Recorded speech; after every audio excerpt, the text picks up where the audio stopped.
Question number 24 निम्नलिखित में से किस घटना को गुरुत्वाकर्षण के सार्वभौमिक नियम द्वारा सफलतापूर्वक समझा जा सकता है। 24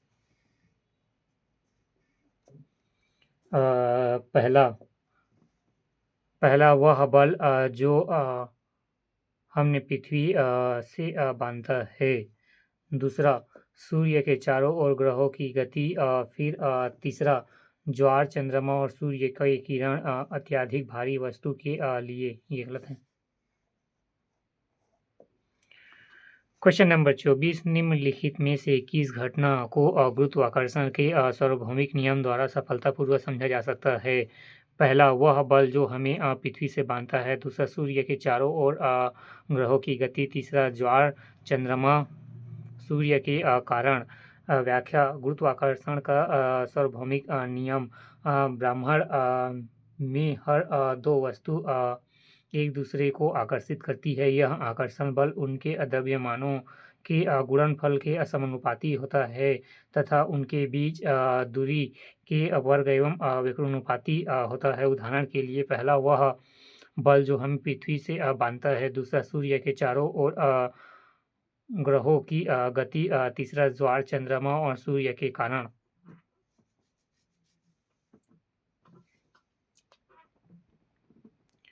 व्याख्या, गुरुत्वाकर्षण का सार्वभौमिक नियम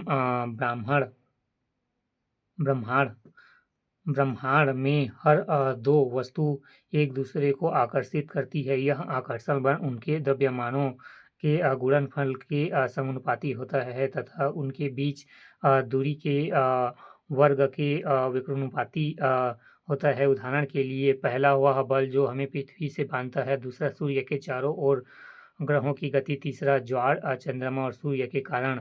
क्वेश्चन नंबर 25 तंत्रिका आवेग के संरचना का सही क्रम क्या है। 25 डी। पहला ग्राही, फिर दूसरा संवेदी तंत्रिका, तीसरा स्पाइनल कॉर्ड, चौथा मोटर तंत्रिका, पांचवा पेशी। ग्राही, संवेदी तंत्रिका, स्पाइनल कॉर्ड एवं मोटर तंत्रिका और पेशी। क्वेश्चन नंबर 25 तंत्रिका आवेग के संचरण का सही क्रम क्या है। पहला ग्राही, दूसरा संवेदी तंत्रिका, तीसरा स्पाइनल कॉर्ड, चौथा मोटर तंत्रिका, पांचवा पेशी। ग्राही, संवेदी तंत्रिका, स्पाइनल कॉर्ड, मोटर तंत्रिका, पेशी। क्वेश्चन नंबर 26 धातुओं और अधातुओं को उनके प्रयोग के अनुसार मिलाइए। पदार्थ और प्रयोग विवरण। 26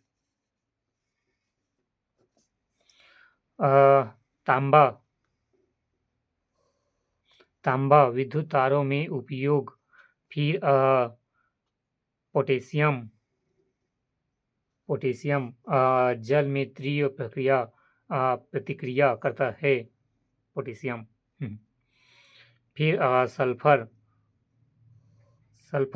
औषधि और उपकरणों में प्रयोग। फिर एल्युमिनियम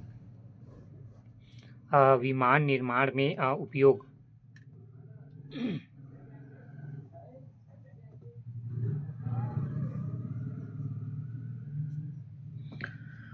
क्वेश्चन नंबर 26 धातुओं और अधातुओं को उनके प्रयोग के अनुसार मिलाइए। पदार्थ और प्रयोग विवरण।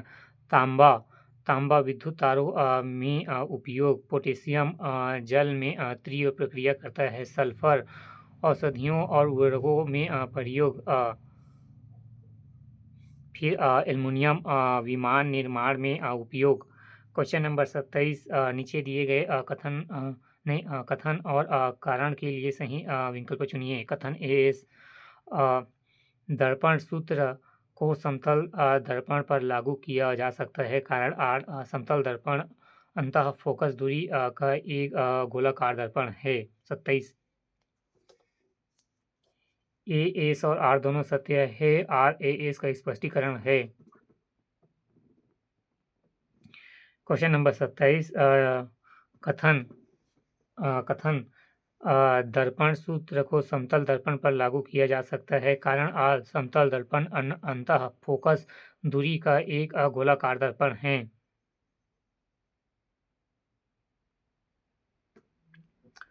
Question number 28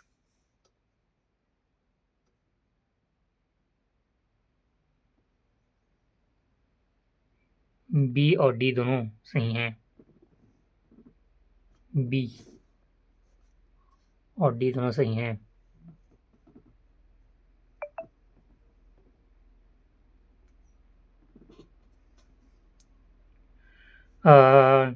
nitric acid HNO3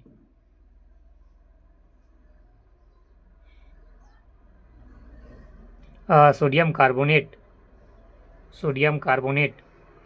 NaHCO3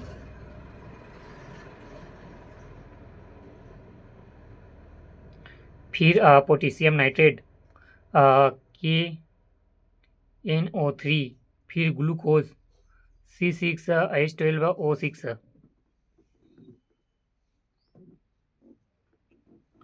question number 28 निम्नलिखित को सुमेलित कीजिए।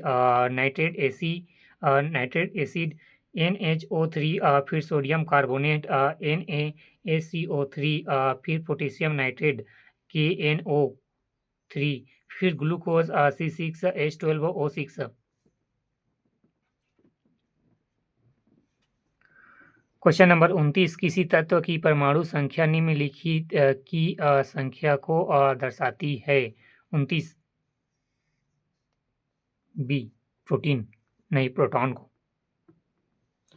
क्वेश्चन नंबर 29 किसी तत्व की परमाणु संख्या निम्नलिखित की संख्या को दर्शाती है। प्रोटॉन। परमाणु संख्या प्रोटॉन की संख्या परमाणु भार प्रोटॉन की संख्या प्लस न्यूट्रॉन की संख्या। क्वेश्चन नंबर 29 किसी तत्व की परमाणु संख्या निम्नलिखित की संख्या को दर्शाती है। परमाणु तत्व की परमाणु संख्या प्रोटॉन को दर्शाती है।